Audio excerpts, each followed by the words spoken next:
I get just choked up just thinking about how terrifying it was. And so I found myself at the age of 41, like just feeling like a complete failure. And I would lie there and I would think about the lien on the house, and I would think about the bankruptcy that we were facing. And I would think about how much we had fought the night before. And I would think about the fact that I was unemployed. And I would hit the snooze button. I mean, why would you get up when your life is like that? Why would you? In the scheme of life, hitting the snooze button is not that big of a deal. But here's the thing about life. None of us wake up and say, today is the day I destroy my life. What we do is we kind of check out because it feels overwhelming. Or we check out because we're afraid. Or we check out because we start listening to self-doubt. And then we make these teeny tiny decisions all day long. We don't even realize it.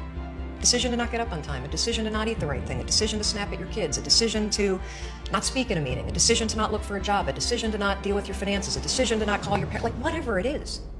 All day long, these tiny decisions that take you so far off track. And then you wake up like I did, and you look at your life and you think, how the hell did I get here? And I was about to turn off the TV, and there on the TV, there was this rocket launching, and I thought, oh my gosh, that is it! I am gonna launch myself out of bed like a rocket ship, like NASA, right here, had launched me out of that bed. And I'm gonna move so fast that I don't think. I'm gonna beat my brain. The next morning, the alarm goes off, and I pretended NASA was there.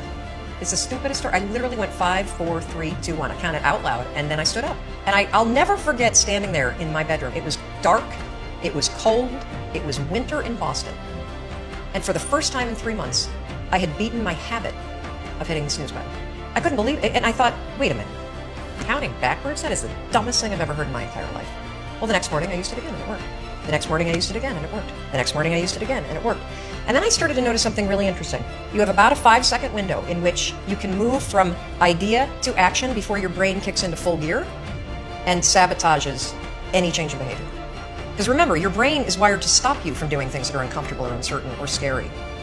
It's your job to learn how to move from those ideas that could change everything into acting on them in the smallest moment. Because I went from getting up on time and waking up on time to shaking up my entire life.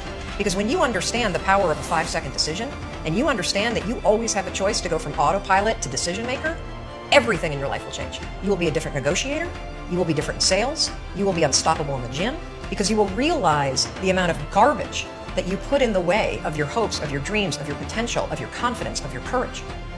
Everything comes down to the decisions that you make. We all know what to do. None of us know how to make ourselves do it.